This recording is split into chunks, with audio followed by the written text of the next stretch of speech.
Chapter 47, Liberty. Introduction. Liberty and the law.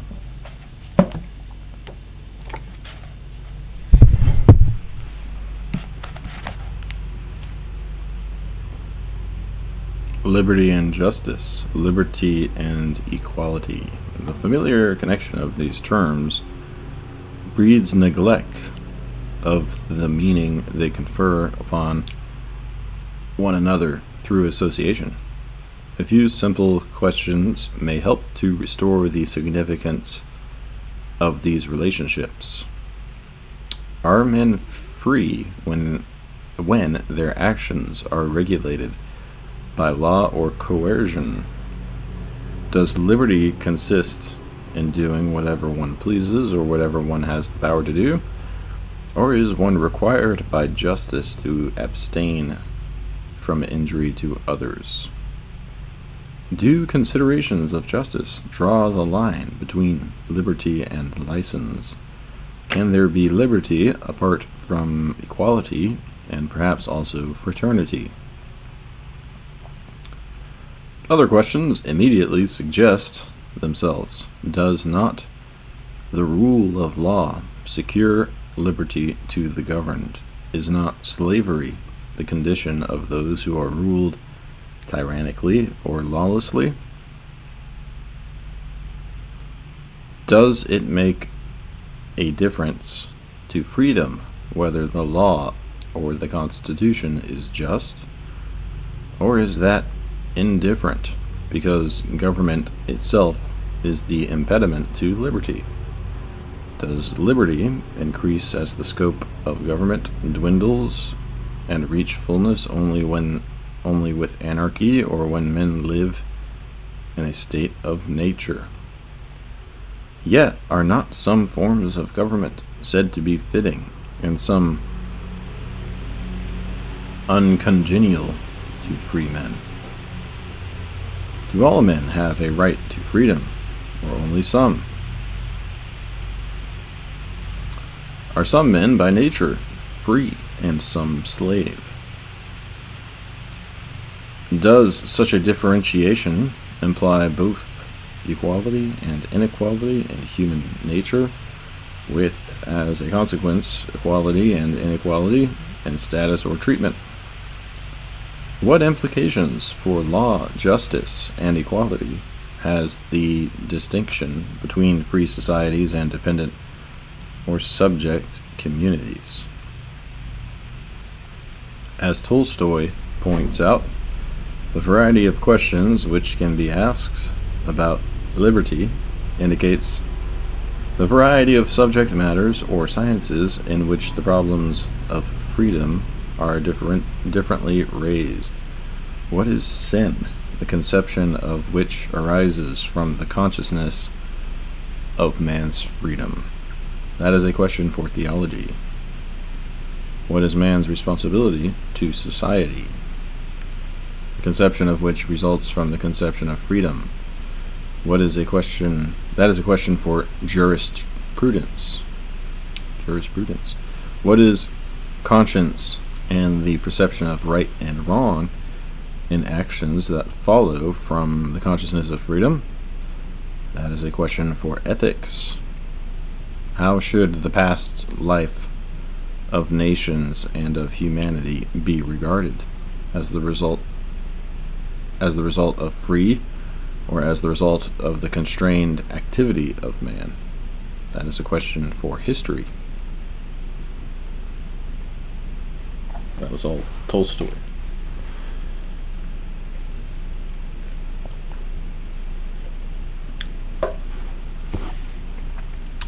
The great traditional issues of liberty seem to be stated by these questions.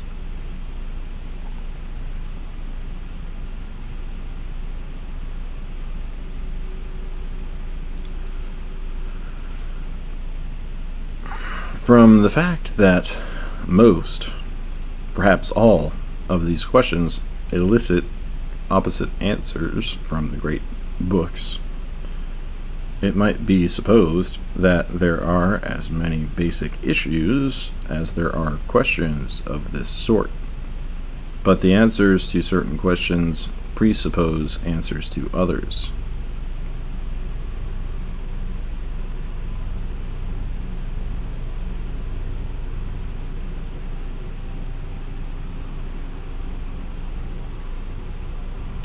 Furthermore, the meaning of liberty or freedom or independence is not the same throughout the questions we have considered.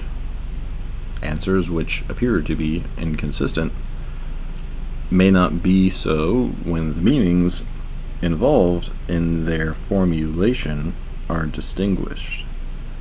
We must, therefore, find the roots of the several distinct doctrines of liberty in order to separate real issues from verbal conflicts. The historians report the age-old struggle on the part of men and of states for liberty or independence. History as a development of the spirit does not begin, according to Hegel, until the struggle first appears. The history of the world, he writes, is none other than the progress of the consciousness of freedom, which does not reach its climax until freedom is universally achieved. But though freedom is its product, history, in Hegel's view, is not a work of freedom, but involves an absolute necessity.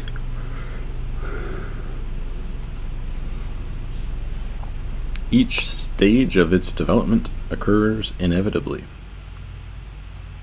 Other historians see man as free to work out his destiny and look upon the great crises of civilization as turning points at which free men, that is, men having free will, exercise a free choice for better or for worse.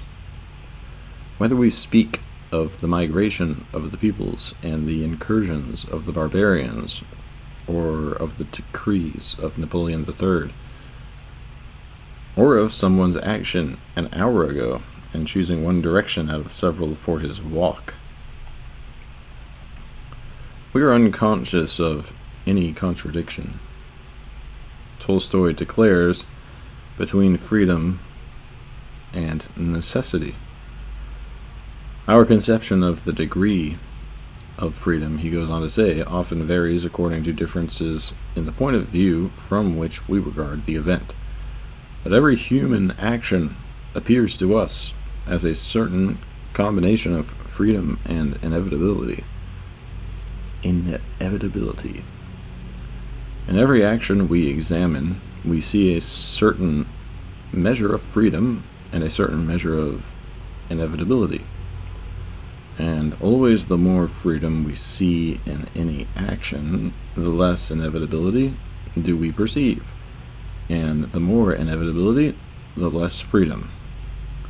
Accordingly, neither necessity, which flows from the laws of matter or of spirit, nor overhanging and indomitable fate determines the directions of events.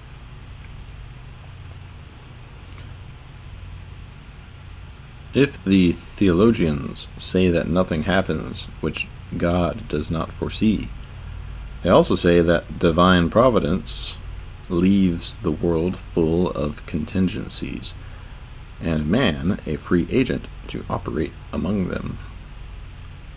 Though there is for God a certain order of all causes, it does not follow, Augustine says, that nothing depends, quote, on the free exercise of our own wills, for our wills themselves are included in that order of causes which is certain to God and is embraced by his foreknowledge, for human wills are also causes of human actions. The matters are further discussed These matters are further discussed in the chapters on fate, history, and necessity and contingency.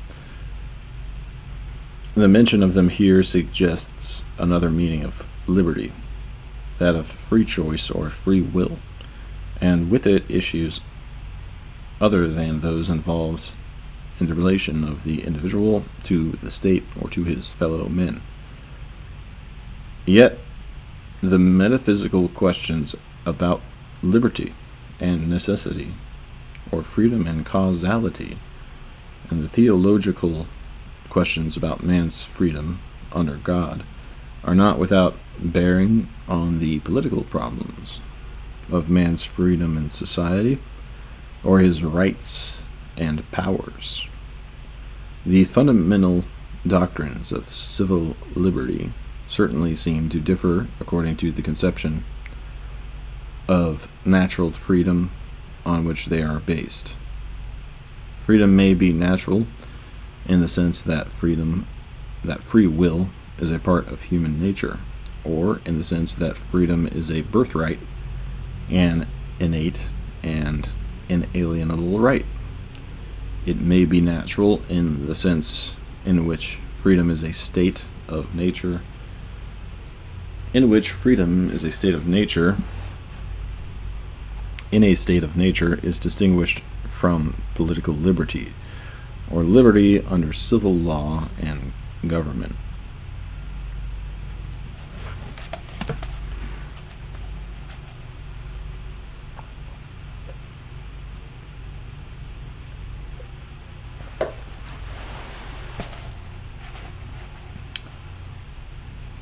The effort to clarify meanings requires us to look at the three words which we have used as if they were interchangeable: liberty, freedom, and independence. For the most part, liberty and freedom are synonyms. Both words are used in English versions of the great books. Though authors or translators sometimes prefer one, sometimes the other, their preference does not seem to reflect a variation in meaning. In English, the word freedom has a little greater range in that it permits the formation of the adjective free. It is also adapted to speaking of freedom from certain restraints or undesirable conditions, as well as of freedom to act in accordance with desire or to exercise certain privileges. In consequence, the word freedom is more frequently employed in the discussion of free will, though the traditional enumeration of civil liberties may use the phrasing liberty of conscience or worship as frequently as freedom of conscience or worship. Freedom of speech is more usual, and freedom from fear or want or economic dependence does not seem to have an alternative phrasing.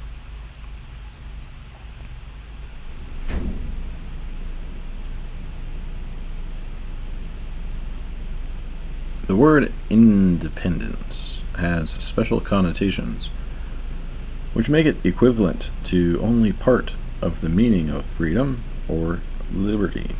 Negatively, independence is a freedom from limitation or from being subject to determination by another. Positively, independence implies self-sufficiency and adequate power. When we speak of a man of independent means, we refer not only to his freedom from want or economic dependence on others, but also to his having sufficient wealth to suit his tastes or purposes. A moment's reflection will show that this is a relative matter. It is doubtful whether absolute economic independence is possible for men or even for nations. The real question here seems to be a metaphysical one. Can any finite thing be absolutely independent? The traditional answer is no. As appears in the chapter on infinity, only a being infinite in perfection and power, only the Supreme One of Plotinus, the uncreated God of Aquinas, or the self-caused God of Spinoza, has complete independence. God has the freedom of autonomy, which cannot belong to finite things. There is, however, another sense of divine freedom, which Aquinas affirms, and both Plotinus and Spinoza deny. That is freedom of choice. God does not act from freedom of will, Spinoza writes. Yet, God alone acts as a free cause, for God alone, quote, exists from the necessity of his own nature and is determined to action by himself alone. The divine freedom consists in God's self-determination, which, for Spinoza, does not exclude necessity. The opposite view is most clearly expressed in the Christian doctrine of creation.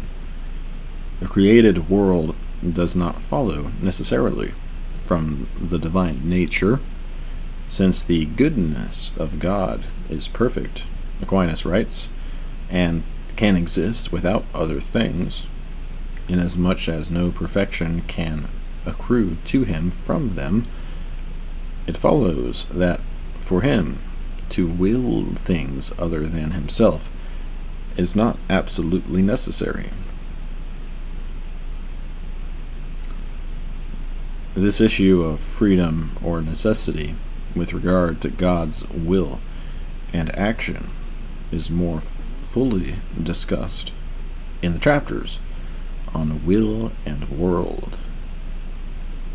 The metaphysical identification of independence with infinity does not carry over into the sphere of political freedom. Yet in one respect there is an analogy. The autonomous is that which is a law unto himself. It admits no superior authority. When in the tradition of political thought, states are called free and independent,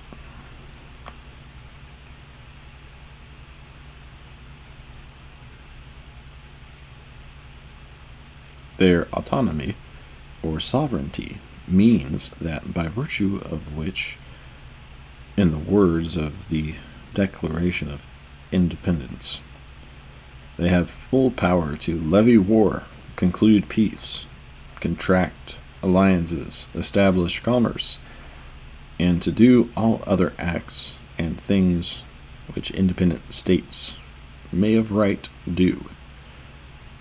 Free and independent states do not have infinite power.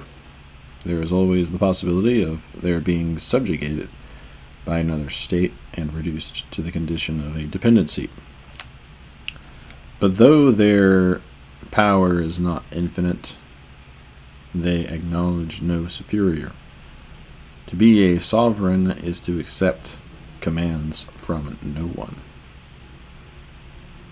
Since autonomy or sovereignty is incompatible with living under human law or government, the independence of sovereign princes or states must be an anarchic freedom, a freedom from law and government. This seems to be the view of Hobbes, Locke, Kant, and Hegel, all of whom refer to the anarchy of independent states or sovereign princes to explain what they mean by the state of nature. Sovereigns are, in the words of Kant, like lawless savages. Applying this conception to individual men, Hobbes and Locke define natural as opposed to civil liberty in terms of man's independence in a state of nature. In a state of nature, man had a limited independence, since each man might be coerced by a superior force. But it was an absolute independence, in the sense that he was subject to no human government or man-made law.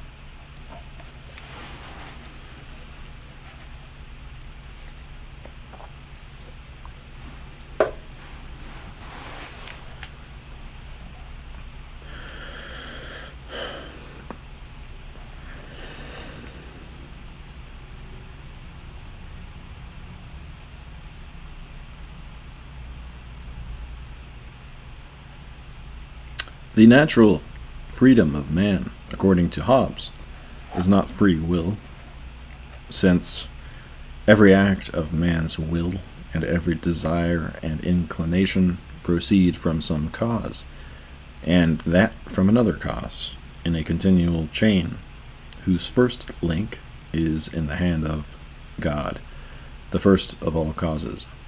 They proceed from necessity. Liberty is not of the will, but of the man, consisting in this, that he finds no stop in doing what he has the will, desire, or inclination to do. The proper application of the word free is to bodies in motion, and the liberty it signifies, when so applied, is merely the absence of external impediments.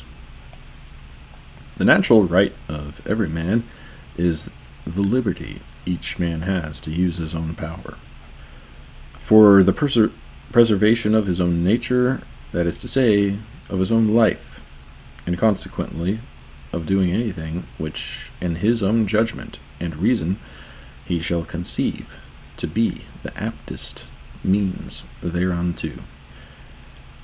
This liberty or natural right belongs to man only in a state of nature. When men leave the state of nature and enter the commonwealth, they surrender this natural liberty in exchange for a civil liberty, which according to Hobbes consists in nothing more than their freedom to do what the law of the state does not prohibit, or to omit doing what the law does not command. Locke agrees that man's natural liberty is not the freedom of his will in choosing, but the freedom to do what he wills without constraint or impediment. He differs from Hobbes, however, in his conception of natural liberty, because he differs in his conception of the state of nature. For Hobbes, the state of nature is a state of war. The notions of right and wrong, justice and injustice, can have no place in it. Where there is no common power, there is no law. Where no law, no justice. The liberty which sovereign states now have is the same as, quote, that which every man should have, if there were no civil laws, nor commonwealth at all. And the effects of it also are the same. For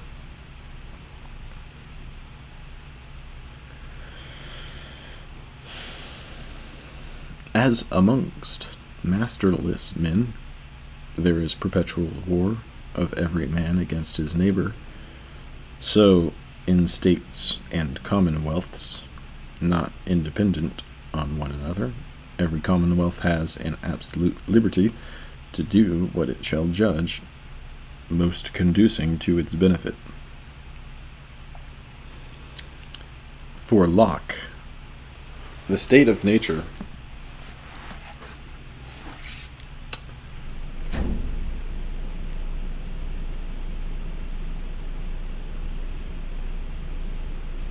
is not a state of war, but a natural, as opposed to a civil society. That is, a society in which men live together under natural rather than under civil law. Men who live in this condition are in a state of perfect freedom to order their actions and dispose of their possessions as they think fit, within the bounds of the law of nature. This is a limited, not an absolute freedom, or as Locke says, though this be a state of liberty, yet it is not a state of license.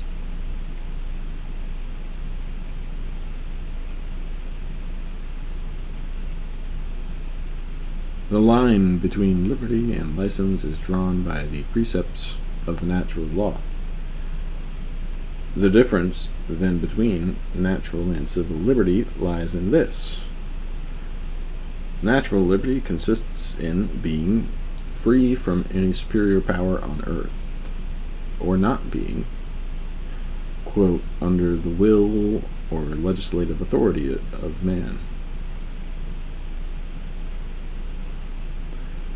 Only the rules of natural law limit freedom of action. Civil liberty, or liberty under civil law, consists in being under no other legislative power but that established by consent. It is a freedom for the individual to follow his own will in all matters not prescribed by the law of the state.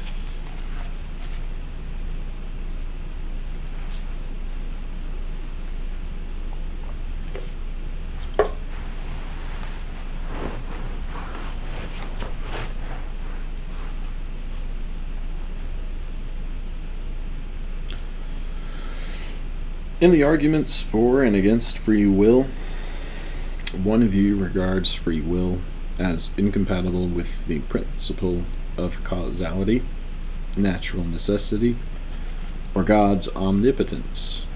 The other conceives free choice as falling within the order of nature, or causality, and under God's providence. We shall not consider these alternatives in this chapter, since this issue is reserved for the chapter on will. Yet one thing is clear for the present consideration of political liberty. If the statement that men are born free means that it is a property of their rational natures to possess a free will, then they do not lose their innate freedom when they live in civil society. Government may interfere with a man's actions, but it cannot coerce his will.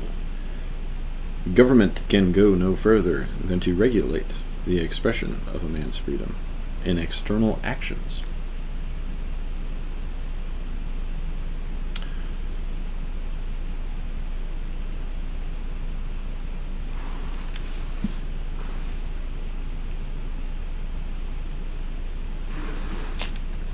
Nor is the range of free will limited by law. As indicated in the chapter on law,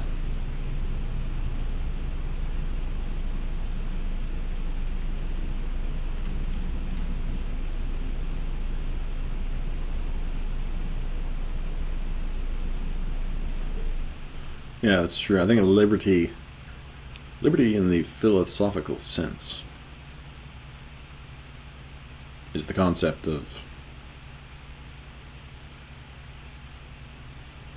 free will, right? It's not what they're saying. Free will. But I think this chapter is about it's not about will. Maybe it is. Maybe it's about will being free.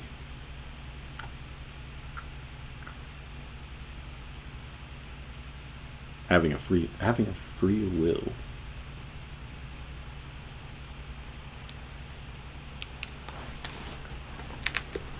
It's weird when you imagine what not having a free will would be like. How are you conscious without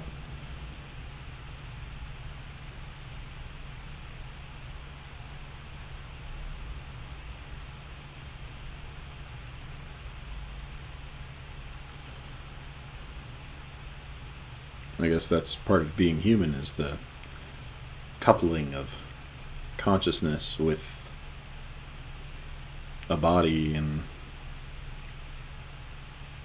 a life and a soul that allows you to sort of exercise power over consciousness's own reality, in a way.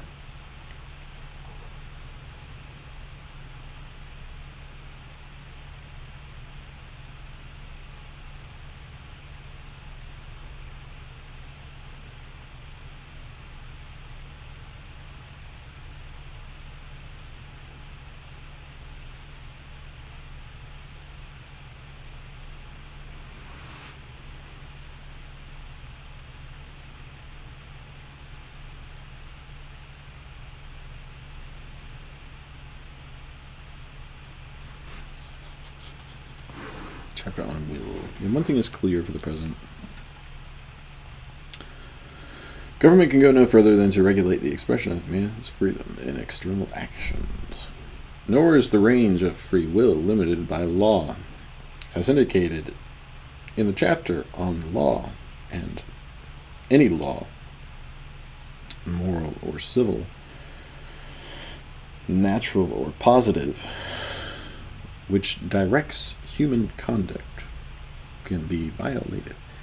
It leaves man free to disobey it and take the consequences. But if the rule is good or just, then the act which transgresses it must have the opposite quality. The freedom of a free will is therefore morally indifferent. It can be exercised to do either good or evil. We use our freedom properly, says Augustine, when we act virtuously. We misuse it when we choose to act viciously.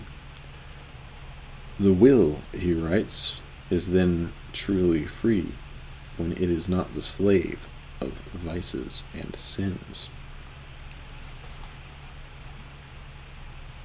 Those who conceive the natural moral law as stating the precepts of virtue, or the commands.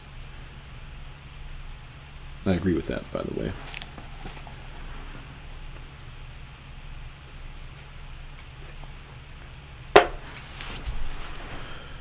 Those who conceive the natural moral law as stating the precepts of virtue, or the commands of duty, and who, in addition, regard every concrete act which proceeds from a free choice of the will as either good or bad, never indifferent, find that the distinction between liberty and license applies to every free act. The meaning of this distinction is the same as that between freedom properly used and freedom misused. Furthermore, since there is no good act which is not prescribed by the moral law, the whole of liberty, as opposed to license, consists in doing what the moral law commands. These considerations affect the problem of political liberty, especially on the question whether the spheres of law and liberty are separate or even opposed. One view, as we have seen, is that the area of civil liberty lies outside the realm of acts regulated by law. To break the law may be criminal license, but to obey it is not to be free. The sphere of liberty increases as the scope or stringency of law diminishes. The opposite view does not regard freedom as freedom from law. Freedom, Hegel maintains, is nothing but the recognition and adoption of such universal substantial objects as right and law.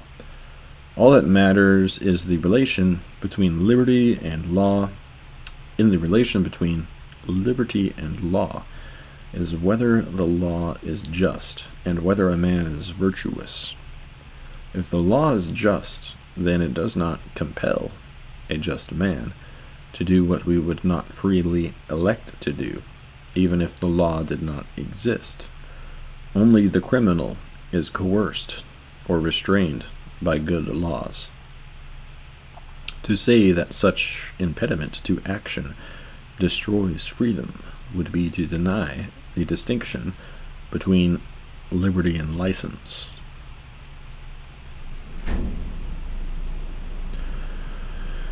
Nevertheless,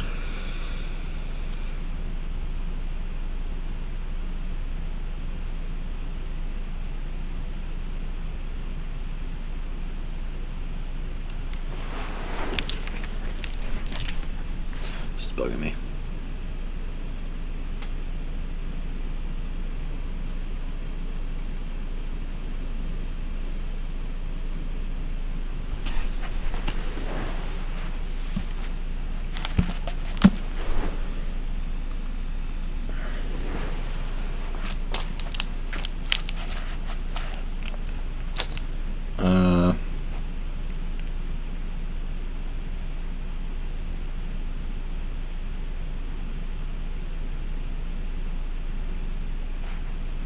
Nevertheless, liberty can be abridged by law. That is precisely the problem of the good man living under unjust laws. If, as Montesquieu says, liberty can consist only in the power of doing what we ought to will, and in not being constrained to do what we ought not to will, then governments and laws interfere with liberty when they command or prohibit acts contrary to the free choice of a good man. The conception of freedom as the condition of those who are rightly governed, who are commanded to do only what they would do anyway, seems to be analogically present in Spinoza's theory of human bondage and human freedom. It is there accompanied by a denial of the will's freedom of choice. According to Spinoza, human action is causally determined by one of two factors in man's nature, the passions or reason. When man is governed by his passions, he is in, quote, bondage, for a man under their control is not his own master, but is mastered by fortune, in whose power he is, so that he is often forced to follow the worse, although he sees the better before him. When man is governed by reason, he is free, for he, quote, does the will of no one but himself, and does those things only which he knows are of greater importance in life, and which he therefore desires above all things. The man who acts under the influence of the passions acts in terms of inadequate ideas and in the shadow of error or ignorance. When reason rules, men act with adequate knowledge and in the light of truth. So, too, in the theory of Augustine and Aquinas, the virtuous man is morally or spiritually free, because human reason has triumphed in its conflict with the passions to influence the free judgment of his will.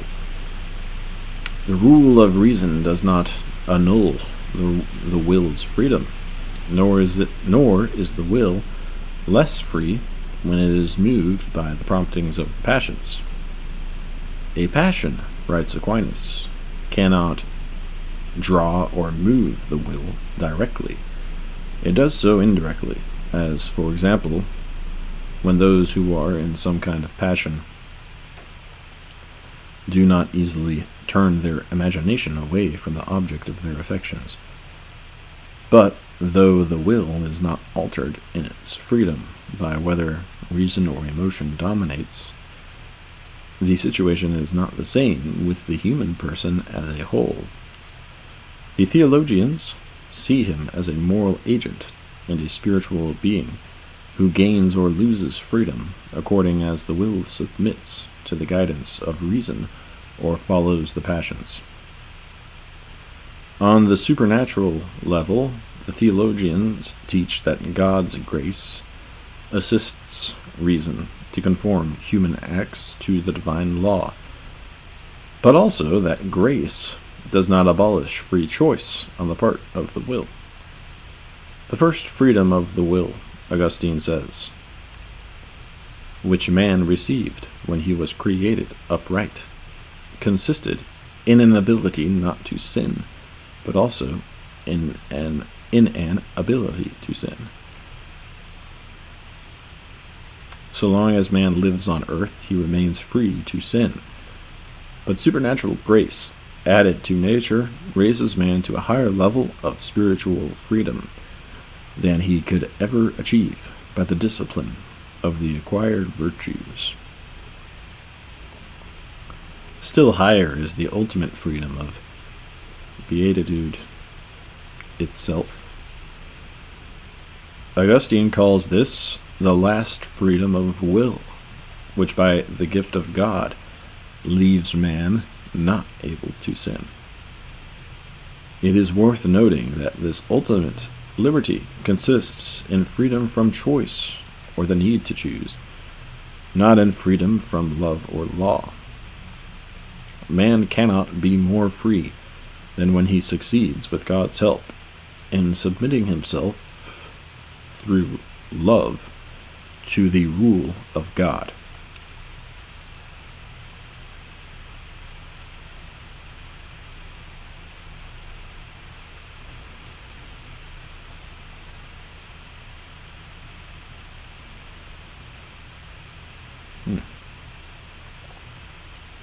Suppose you'd say that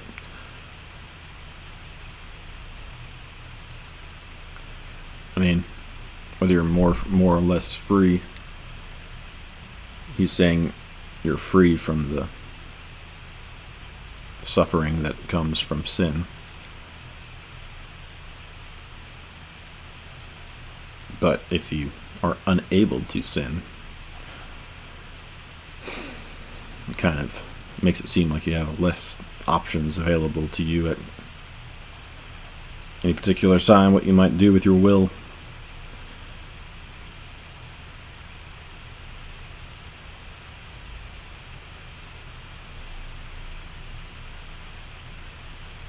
But he's saying you're more, man is never more free.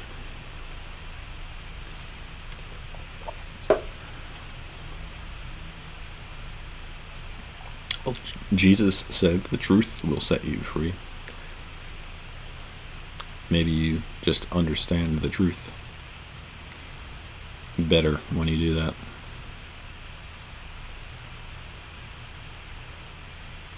And now you're free from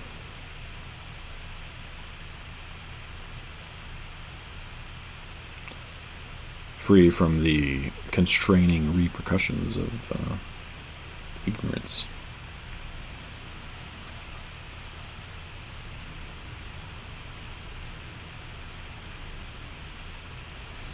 The political significance of these moral and theological doctrines of freedom would seem to be that man can be as free in civil society as in a state of nature.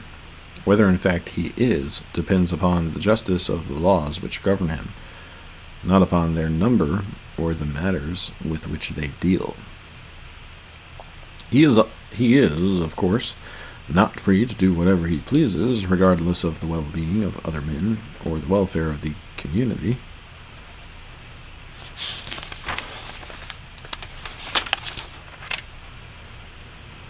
But that, in the moral conception of liberty, is not a loss of freedom. He loses freedom in society only when he is mistreated or misgoverned. When being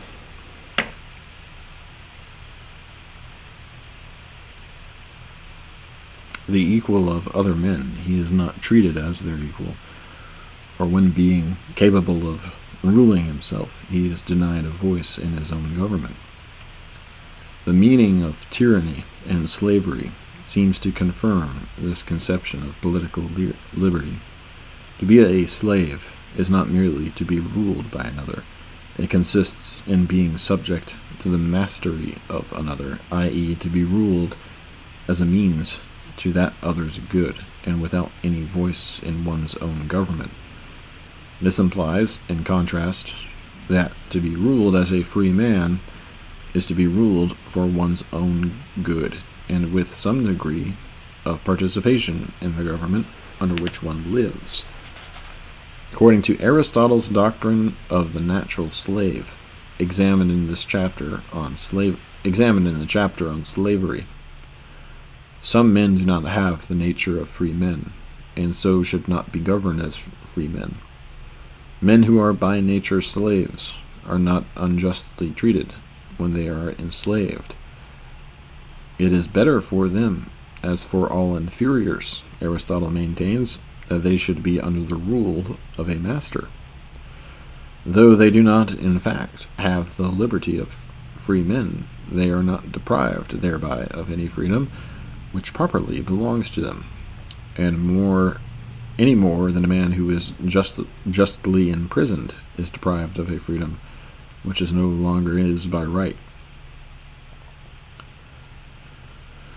The root of this distinction between free men and slaves by nature lies in the supposition of a natural inequality. The principle of equality is also relevant to the injustice of tyranny and the difference between absolute and constitutional government. In the Republic, Plato compares the tyrant to an owner of slaves. The only difference, he writes, is that the tyrant has more slaves and enforces the harshest and bitterest form of slavery. The tyrannical ruler enslaves those who are his equals by nature and who should be ruled as free men. Throughout the whole tradition of political thought, the name of tyranny signifies the abolition of liberty. But absolute or despotic government is not uniformly regarded as the enemy of liberty. The issue concerning the legitimacy or justice of absolute government is examined in the chapters on monarchy and tyranny, but we can take it as generally agreed that the subjects of a despot, unlike the citizens of a republic, do not enjoy any measure of self-governance. To the extent that political liberty consists in some degree of self-government, the subjects of absolute rule lack the sort of freedom possessed by citizens under constitutional government. For this reason, the supremacy of law is frequently said to be the basic principle of political liberty. Wherever law ends, tyranny begins, Locke writes. In going beyond the law, a ruler goes beyond the grant of authority vested in him by the consent of the people, which alone makes man, quote, subject to the laws of any government. Furthermore, law, for Locke, is itself a principle of freedom. In its true notion, he writes, it is not so much the limitation as the direction of a free and intelligent agent to his proper interest, and prescribes no farther than is for the general good of those under that law. Could they be happier without it? The law as a useless thing would of itself vanish, and that ill deserves the name of confinement, which hedges us in only from bogs and precipices, so that, however it may be mistaken, the end of law is not to abolish or restrain, but to preserve and enlarge freedom.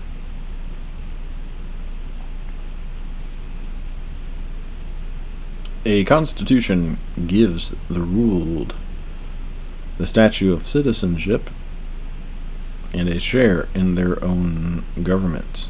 It may also give them legal means with which to defend their liberties when officers of government invade their rights in violation of the Constitution. According to Montesquieu, for whom political liberty exists only under government, by law, never under despotism or the rule of men, the freedom of government itself demands, from the very nature of things, that power should be a check to power. This is accomplished by a separation of powers. A system of checks and balances limits the power of each branch of the government and permits the law of the Constitution to be applied by one department against another when its officials usurp powers not granted by the Constitution or otherwise act unconstitutionally. Yet unlike tyranny, absolute government has been defended. The ancients raised the question whether, if a truly superior or almost godlike man existed, it would not be proper for him to govern his inferiors in an absolute manner.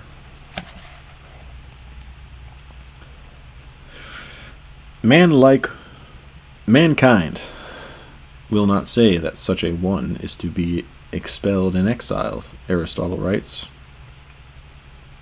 On the other hand, he ought not to be a subject that would be as if mankind should claim to rule over Zeus, dividing his offices among them. The only alternative, he concludes, is that all should joyfully obey such a ruler, according to what seems to be the order of nature, and that men, like him, should be kings in their state for life. Those subject to his government would be free only in the sense that they would be ruled for their own good, perhaps better than they could rule themselves. But they would lose that portion of political freedom which consists in self-government. Faced with this alternative to constitutional government, which Aristotle describes as the government of free men and equals, what should be the choice of men who are by nature free?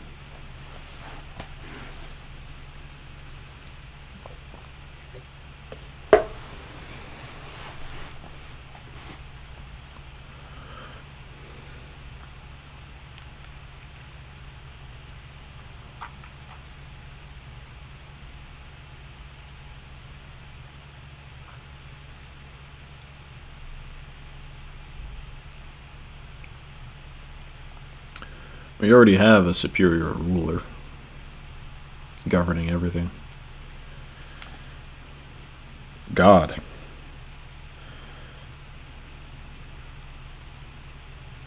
We don't need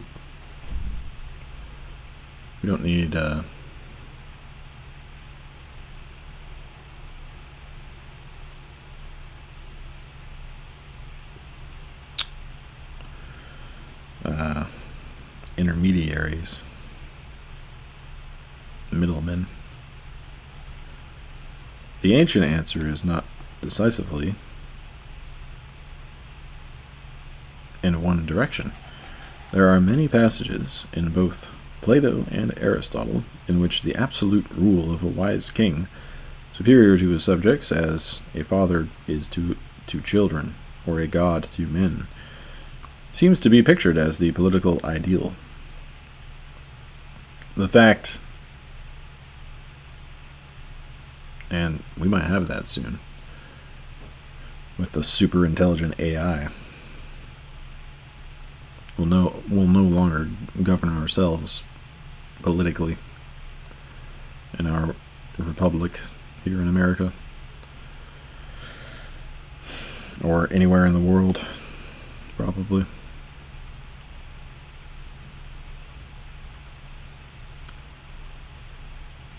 People will argue, why should men govern themselves when a super intelligent being exists among us that we can subject ourselves to, whose wisdom we can all submit to.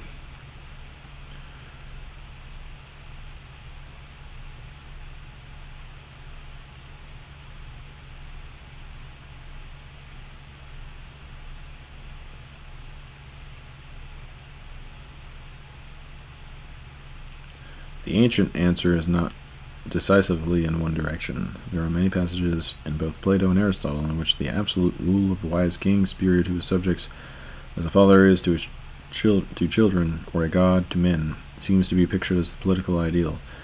The fact that free men would be no freer than children in a well-administered household does not seem to Plato or Aristotle to be a flaw in the picture.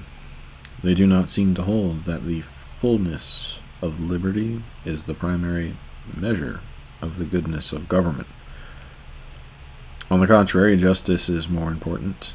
As Aristotle suggests, it would be unjust for the superior man to be treated as an equal and given the status of one self-governing citizen among others.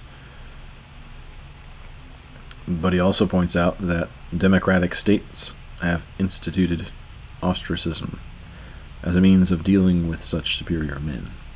Equality is above all things their aim, and therefore they ostracize and banished from the city for a time those who seemed to predominate too much, because it saves the superior man from injustice and leaves the rest free to practice self-government. The argument for ostracism, Aristotle claims, is based upon a kind of political justice, in that it preserves the balance within the state, and perhaps also because it leaves men free to practice self-government among themselves.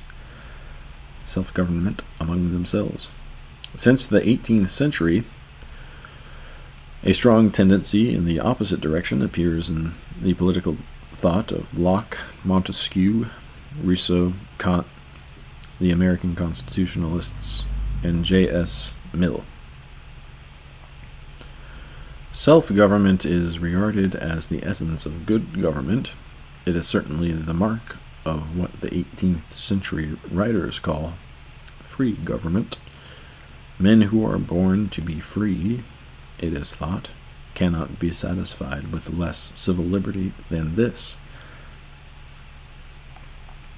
Freedom, says Kant, is independence of the compulsory will of another, and insofar as it can coexist with the freedom of all according to a universal law.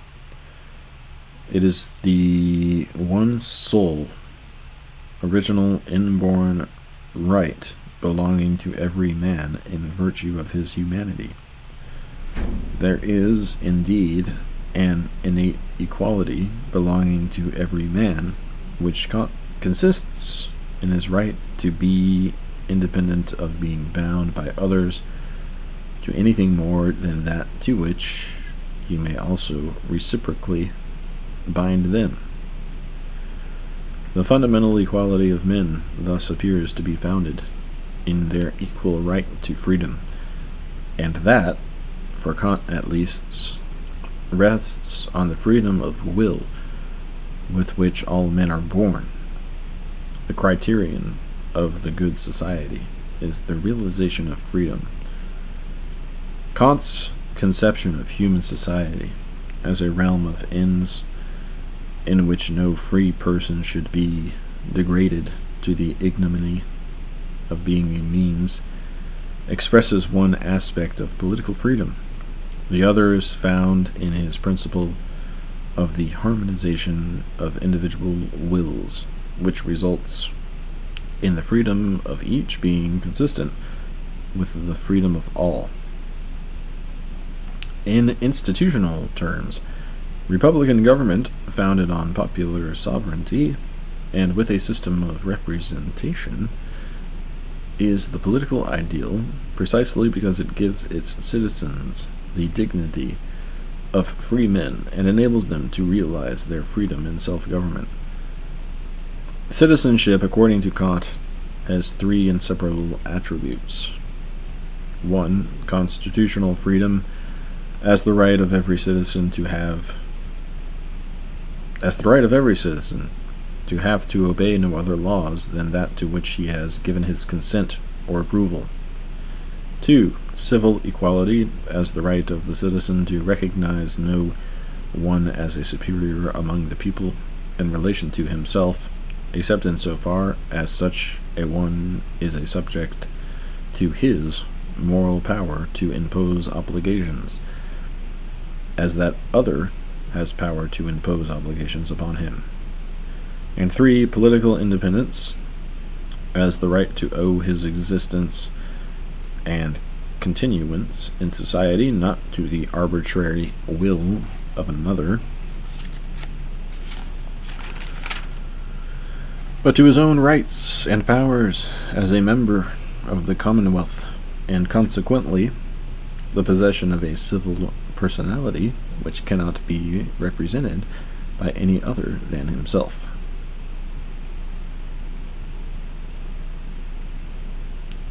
Kant leans heavily on Rousseau's conclusions with regard to political liberty. Rousseau, however, approaches the problem of freedom somewhat differently. Man is born free, he begins, and everywhere he is in chains. He next considers 2 questions. What makes government legitimate? Since no man has a natural authority over his fellows, and force creates no right. Answering this first question in terms of a convention freely entered into, Rousseau then poses the second problem, how to form an association in which each, while uniting himself with all, may still obey himself alone, and remain as free as before. This, he says, is the fundamental problem of which the social contract provides the solution. The solution involves more than republican government, popular sovereignty, and a participation of the individual.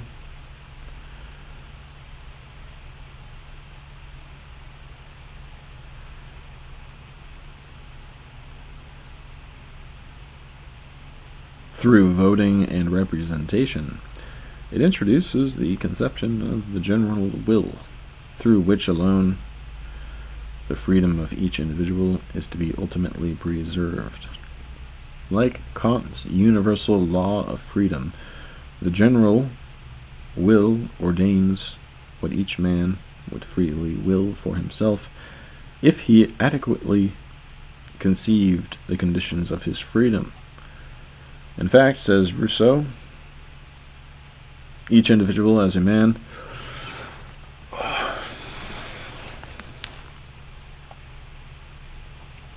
may have a particular will contrary or dissimilar to the general will which he has as a citizen. His particular interest may speak to him quite differently from the common interest. Nevertheless, under conditions of majority rule, the members of the majority remain free, even though they appear to be ruled against their particular wills. When a measure is submitted to the people, the question is whether it is conformity with the general will, which is their will. Each man, in giving his vote, states his opinion on that point, and the general will is found by counting votes. When, therefore, the opinion that is contrary to my own prevails, this proves neither more nor less than that I was mistaken, and that what I thought to be the general will was not so. If my particular opinion had carried the day, I should have achieved the opposite of what was my will, and it is in that case that I should not have been free. This presupposes, indeed, that all the qualities of the general will still reside in the majority. When they cease to do so, whatever side a man may take, liberty is no longer possible.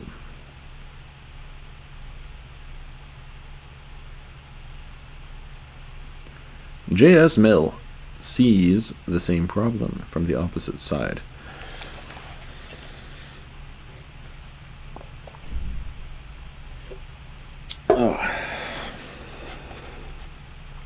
constitutional government and representative institutions are indispensable conditions of political liberty, where Aristotle regards democracy as the type of constitution most favorable to freedom because it gives the equality of citizenship to all freeborn men. Mill argues for universal suffrage to give equal freedom to all men, for all are born equal. Born equal. But neither representative government nor democratic suffrage is sufficient to guarantee the liberty of the individual and his freedom of thought or action.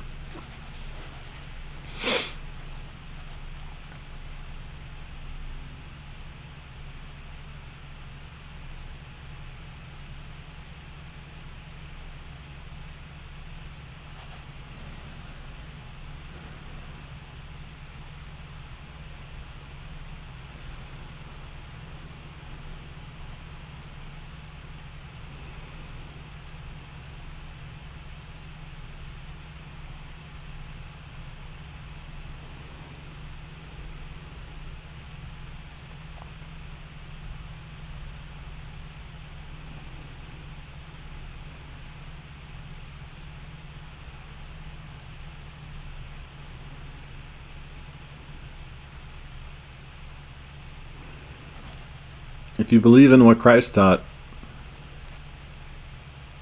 none of this stuff is an issue. It's not confusing if you believe what he said. And a lot of these guys, you know, I mean, they talk about God a lot. They don't talk about Christ that much, from what I know. But from what I've read, you know, these our founding fathers and stuff.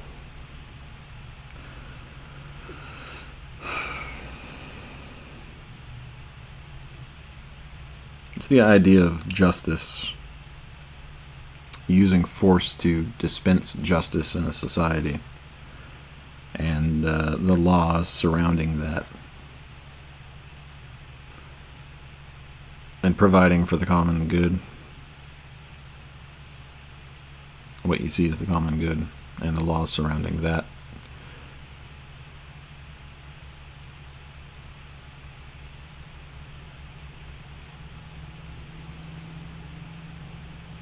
But Christ taught to forgive people that wrong you, and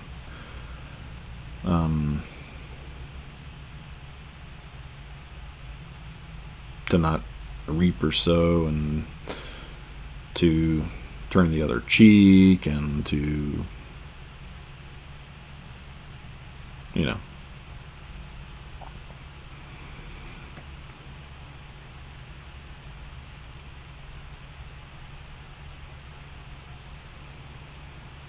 love your neighbor as you love yourself.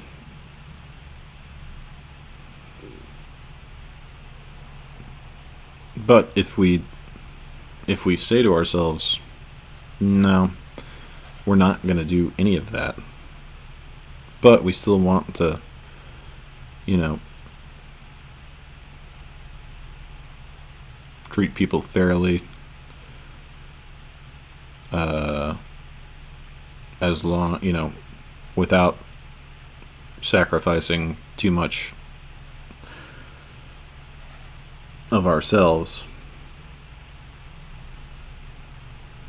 then, you know, we need to consider all these things, like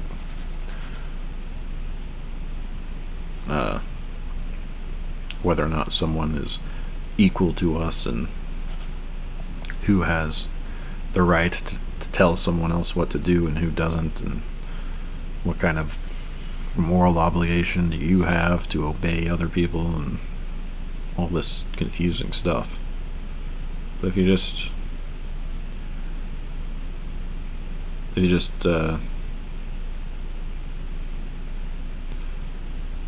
be like Christ,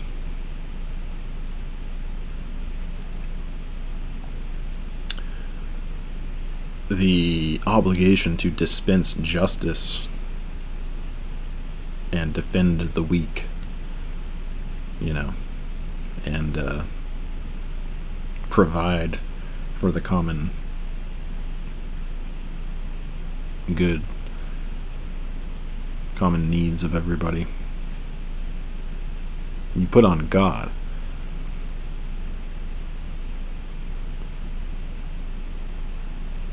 And apparently, that, according to Christ, that's what you should do.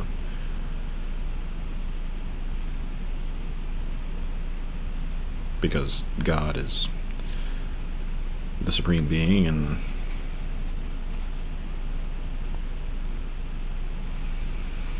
has the power to do all those things without error.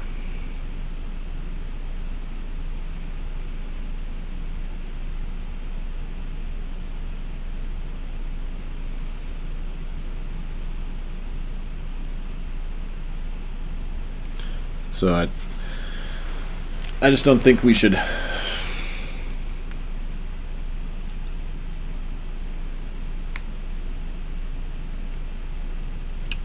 disregard the teachings of Christ, whom we profess to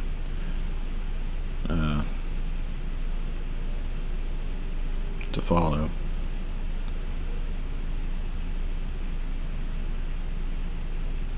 You know, we should at least acknowledge what he said and how he said it and the things he did in his life to sort of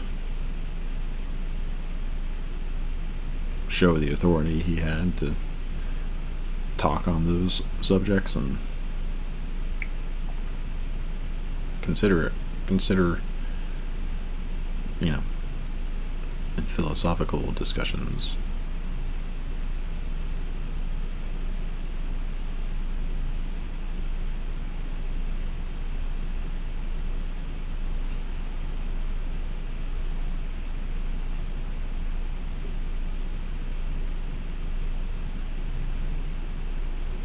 But I guess you don't believe in that kind of stuff without seeing something incredible.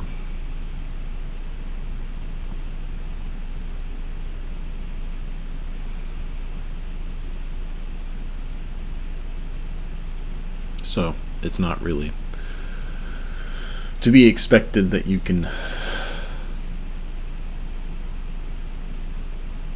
convince people through argumentation to believe in things that they can't see or that they're supposed to wait for in the afterlife.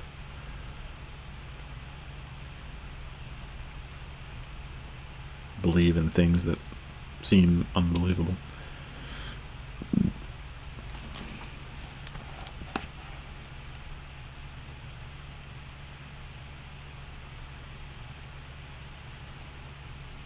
That's why Jesus went around performing miracles, because, and apparently his disciples as well,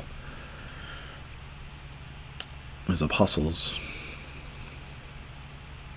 because when you see something that blows your mind, it changes what your belief system is.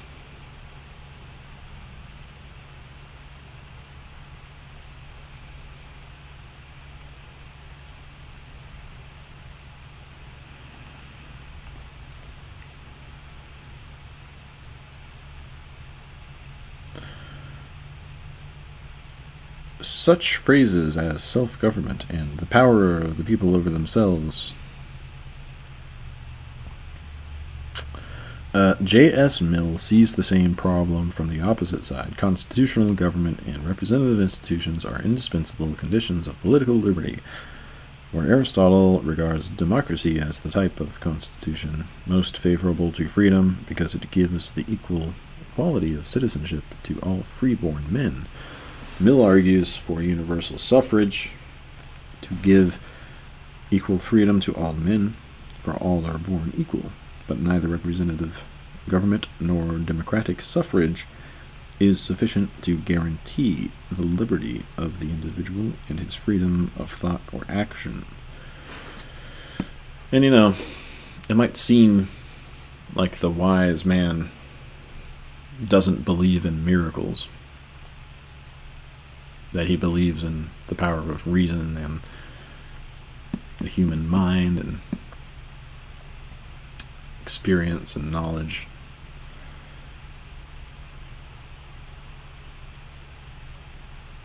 But maybe the wise man doesn't think that he's so wise to know what is and is not possible in the world. Maybe the wise man is more humble than that.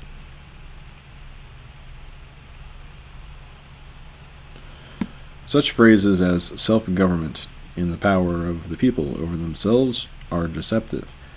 The people who exercise the power, Mill writes, are not always the same people with those over whom it is exercised, and the self-government spoken of is not the government of each by himself, but of each by all the rest.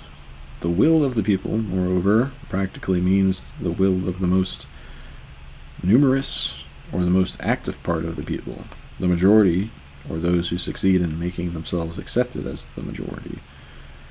To safeguard individual liberty from the tyranny of the majority, Mill proposes a single criterion for social control over the individual, whether by the physical force of law or by the moral force of public opinion.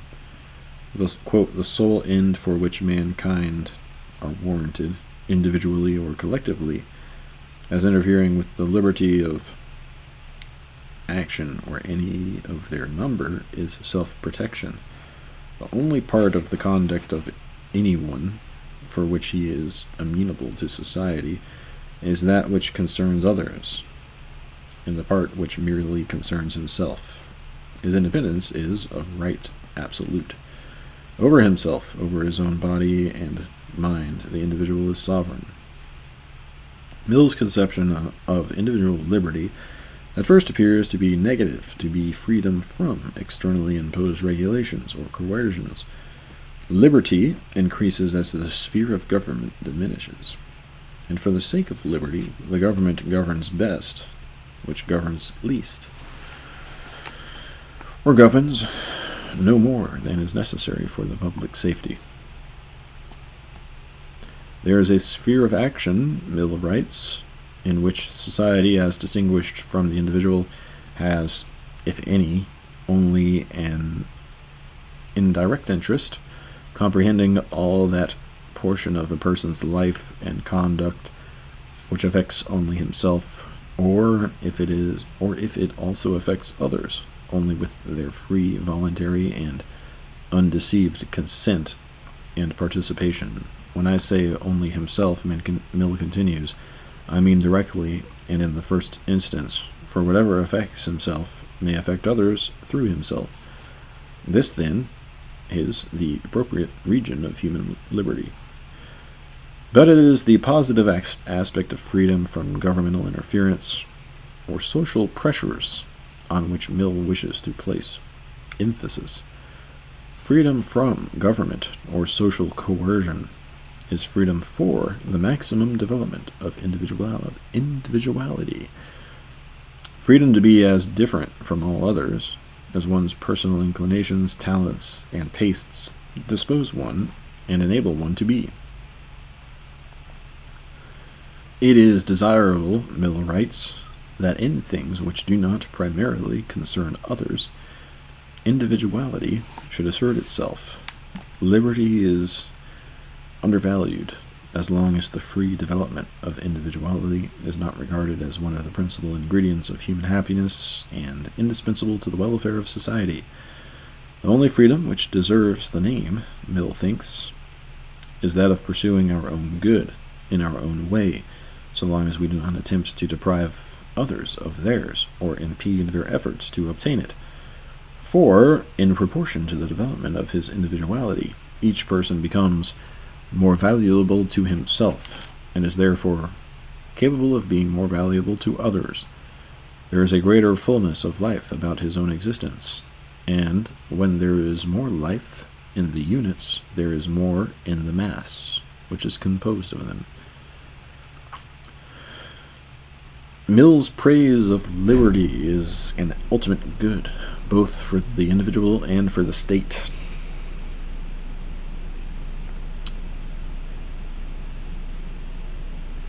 Both Mill's praise of liberty as an ultimate good, both for the individual and for the state, finds a clearly antiphonal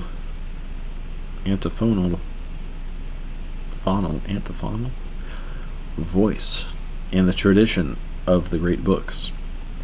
Plato, in the Republic, advocates political regulation of the arts, where Mill, even more than Milton before him, argues against censorship or any control of the avenues of human expression.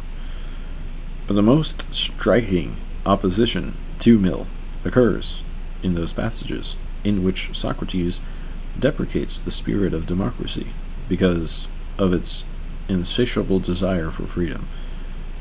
That spirit, Socrates says, creates a city full of freedom and frankness, in which a man may do and say what he likes.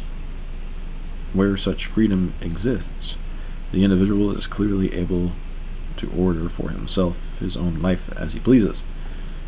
The democratic state is described by Socrates as approaching anarchy through relaxation of the laws or through utter lawlessness. Under such circumstances, there will be the greatest variety of individual differences. It will seem, quote, the fairest of states, being like an embroidered robe, which is spangled with every sort of flower. But it is a state in which liberty has been allowed to grow without limit at the expense of justice and order. It is, quote, full of variety and disorder, and dispensing a sort of equality to equals and unequals alike. There you have it.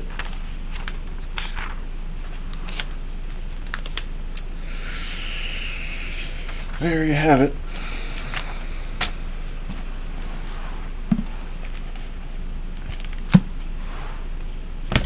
Cross off the list.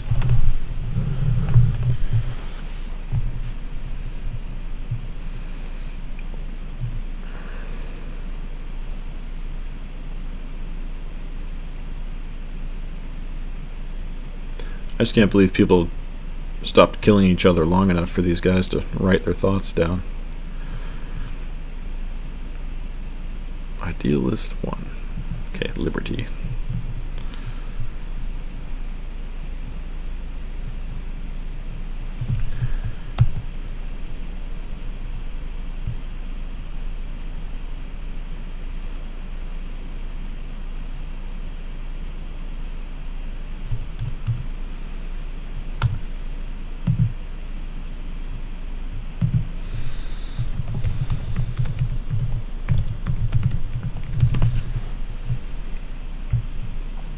That's a miracle in itself.